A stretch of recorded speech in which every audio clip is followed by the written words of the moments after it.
I'm going to need these cards a lot because I'm a writer. I am not a public speaker. So as he said, my name's Adam Watson, and I own Darkslinger Comics.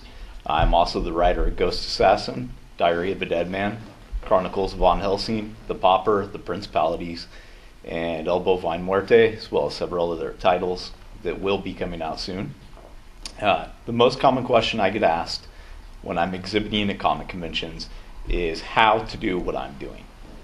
That's what I would like to speak to you tonight, and if you're interested in becoming a comic creator, maybe I can help you avoid some of the pitfalls I've experienced. Okay.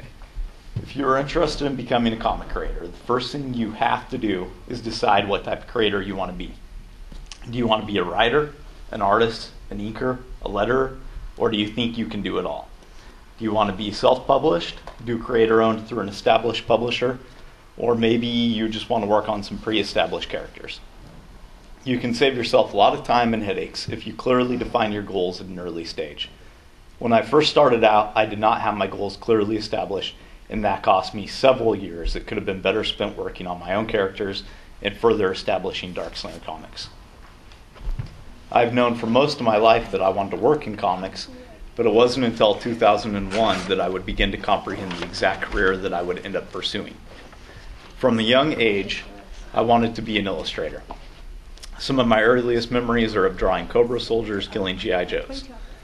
After discovering comics at around the age of 10, it seemed obvious to me that this would be the field I would eventually go into. I think that most children dreaming of a career in comics are dreaming about being an illustrator. It seems that a lot of people, even comic fans, don't really realize that comic writers even exist. Even after I discovered that comics often had more than a single person working on an issue, I still thought I could do it all. However, at the age of 17, I got into a head-on collision that caused me to receive a shattered wrist and lose the ability to draw, as I can no longer hold a pencil correctly. As it turns out, though, that was for the best, as I am a much better writer than I ever would have been an artist. I still wanted to work in comics in some fashion, and at the age of 18, I thought I had figured it out how. I started my first business doing online comic retail. That went fairly well until 9/11. Like many things at the time, the comics collector market tanked and caused me to go completely broke. On the plus side, I had plenty of comics to read. I don't remember the exact moment where I decided to try my hand at writing, but it was at some point around this time. I went back to work at a normal job and began writing at night and during my lunch breaks. If this is really something you are serious about doing, you will always find the time to work at it. And like he was talking about, if you're going to do anything writing, you have to write constantly, and you should read constantly too. If this is something, I spent countless hours writing out stories and cover letters for submissions that I would send to Marvel Comics, Avatar Press, and other established companies. I have an entire folder filled with rejection letters at home to prove that as well. If this is something you really want to do, you need to get used to hearing the word no. There are definitely times that it seems like everybody in the industry only has a job just so they can tell you no. In hindsight, though, I am glad that I heard that, as I really would not have been happy being the 4,000th writer to write a Batman story or an X-Men story. When you're first starting out, you should always have someone who is objective to look over your work. When I first started out, the person who did that for me was a good friend of mine named Russell Roy. Every time Russell read one of my stories, he would point out that I spent more time writing about a character I had made up for it than I did on the pre-existing character that the story was supposed to be about. He constantly tried to convince me to start my own company and to work solely on my own characters. But to be perfectly honest, at that time I was too afraid. The sting of my first business failing was still fresh, and if you were going to make your comics a reality, you need to be as fearless as possible. In 2005, Russell ended up dying, and that was the last push that I needed. Life is too short to not follow your dreams. Later that year, I followed Darkslinger Comics, purchased a domain name, and started the long process of deciding which of my stories would be the first to be published.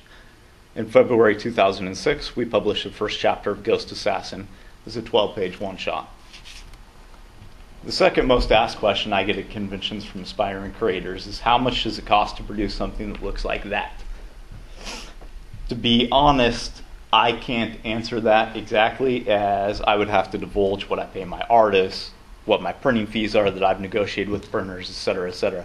But I can tell you it costs thousands of dollars to do a single issue. Keep in mind there is absolutely no guarantee that you'll ever even sell a single copy. So you should be prepared to lose money for at least the first few things you do.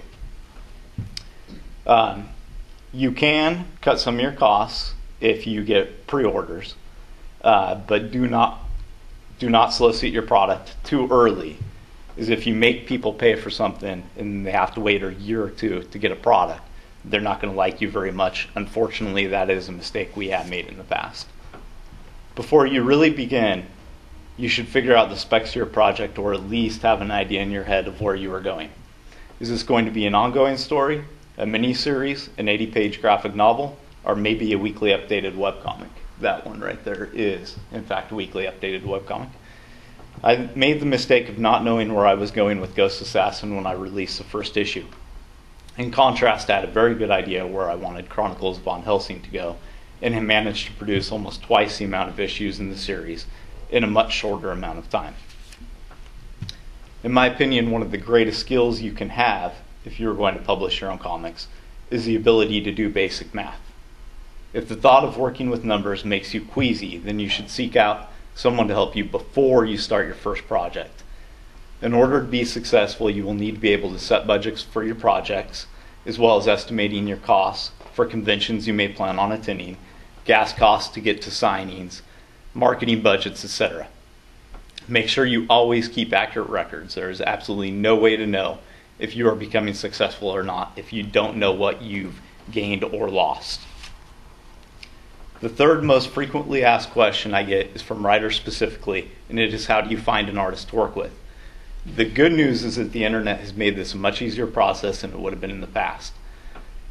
I recommend posting clearly written ads on sites like DeviantArt, Digital Webbing, and LinkedIn. We found probably 3/4 of our artists that way.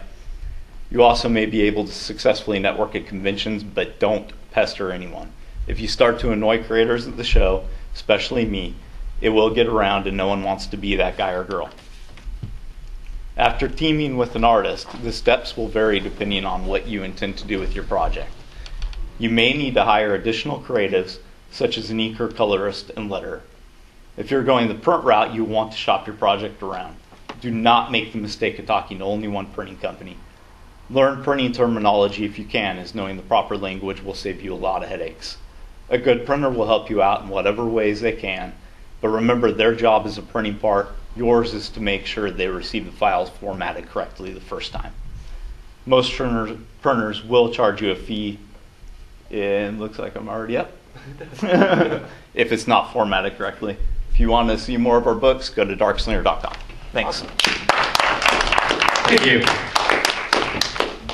Oh, man.